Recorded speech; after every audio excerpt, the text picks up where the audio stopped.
Today's video is huge, and this is actually the third time I am making it. Hopefully it will be the last time.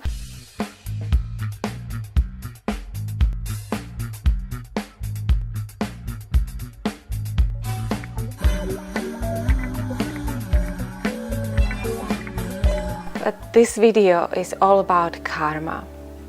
So karma is pretty basic word, right? Many people use it now these days. There's a good karma, there's a bad karma, and you should collect as much good karma as you can, and somehow, hopefully, you won't get the bad karma. Well, the karmic world basically means action and reaction, right? You do this, this happens. The karmic patterns, it's all laws, whether they're physical, metaphysical, social, cultural. You do this, that happens. And these are the cyclical patterns. Yet, we are not supposed to just live according to these karmic patterns. Oh, never do bad to people and you'll be happy for the rest of your life. Because you'll find out very soon that it doesn't work like that. That the world is much more complicated. That even though you do everything right, bad things happen to you. In everybody's life, there are so many karmic plays. And our job is not to pinpoint them and solve them and get over them and cleanse and blah, blah, blah.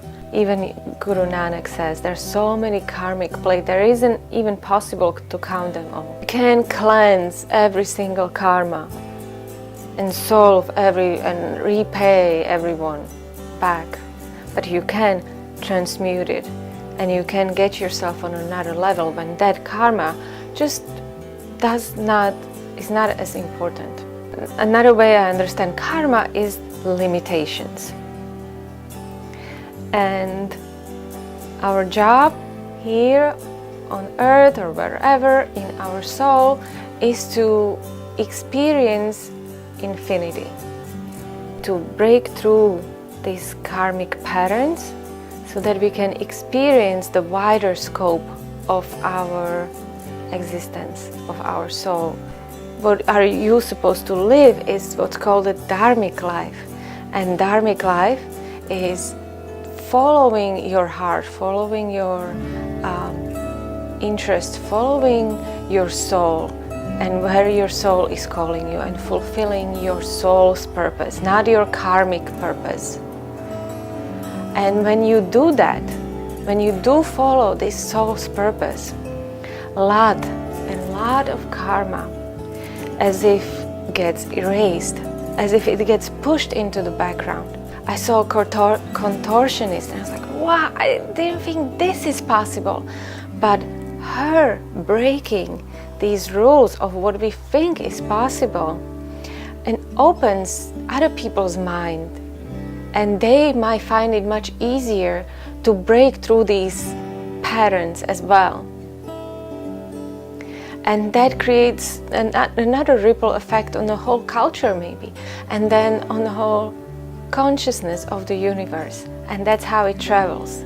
So one person's tiny little step of breaking their own karma or going beyond their limitation, beyond their habits, beyond of even simple like, oh, someone gets you upset, you get angry and you yell at them. When you break that pattern and instead of yelling at someone, you transmute it and reply with love and compassion and understanding, you not only have created change in your relationship, but it's as if you broke through certain boundaries in space-time. Other people will find it easier to break their karma as well.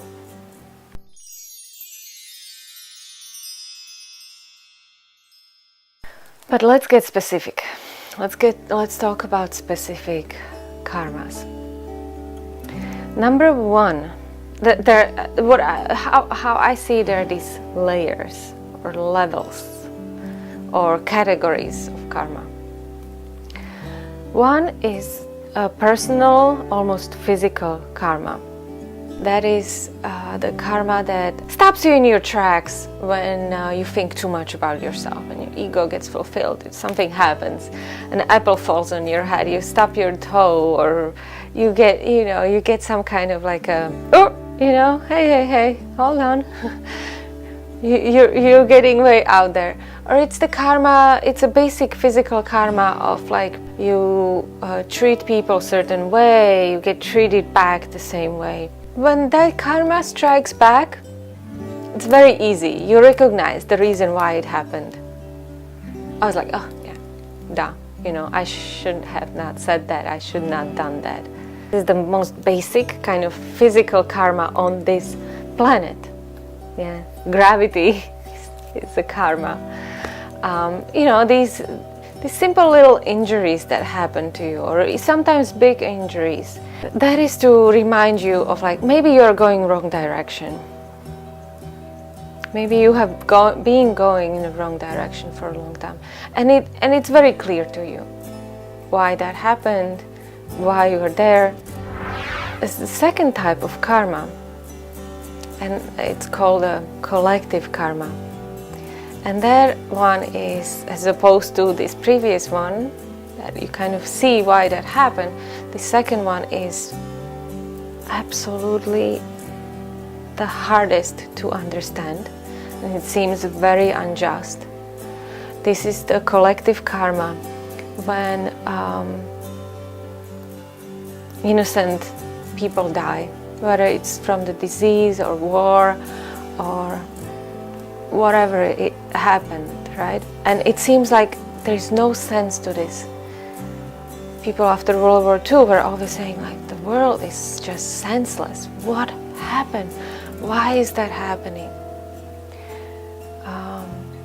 When this really unfortunate thing happened, that an innocent child dies of a disease, it's very hard to take. It makes no sense whatsoever. When someone is shot, when an innocent child is shot somewhere, how is this parent supposed to explain this? How to deal with this? Is the very it's a very hard thing to understand.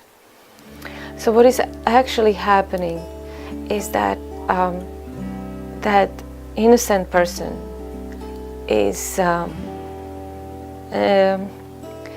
what I see is almost like an angel that came to volunteer to show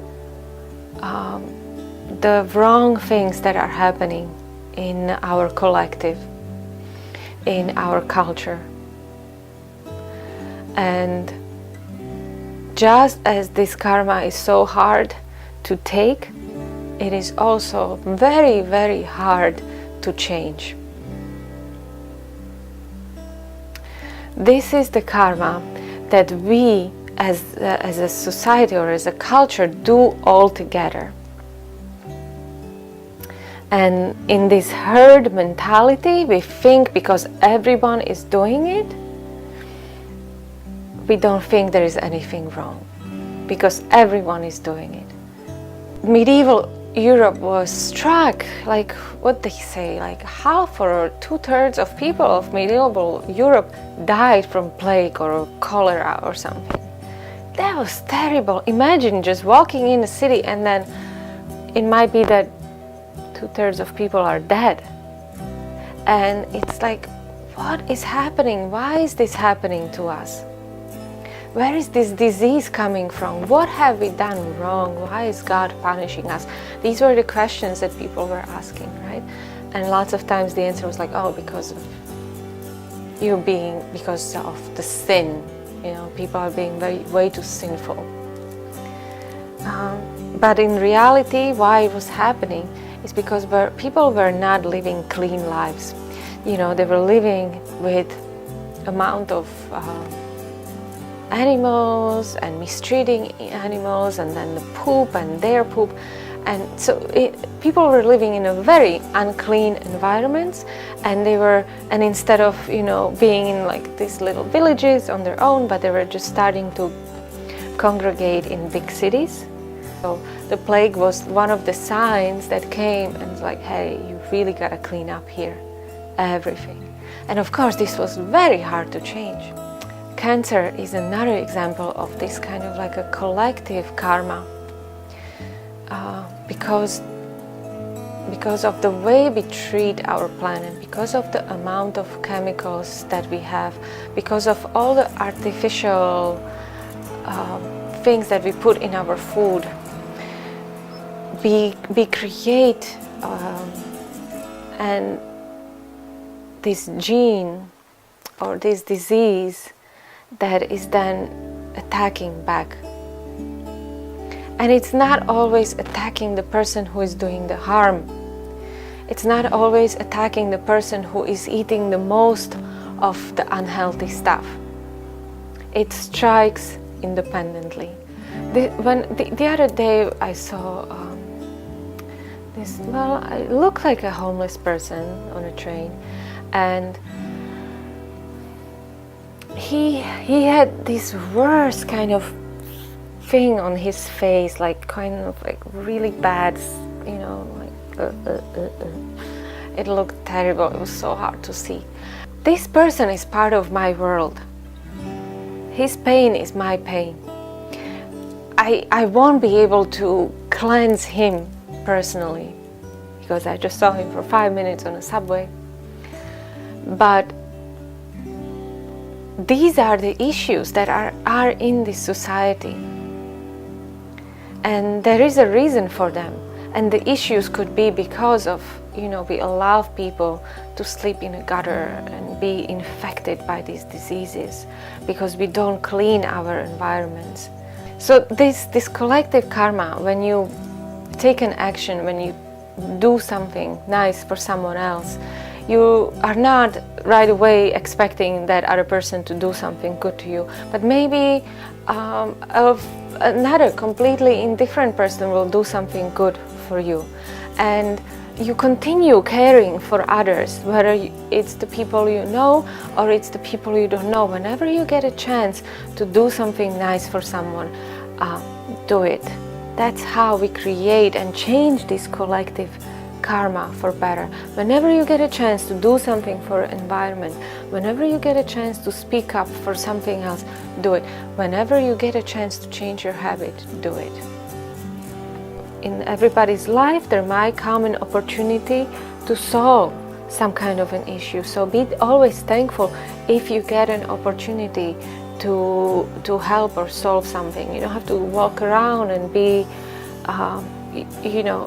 go out of your way for this, but every time an opportunity to help or opportunity to change something comes up, go and do it. Take that chance.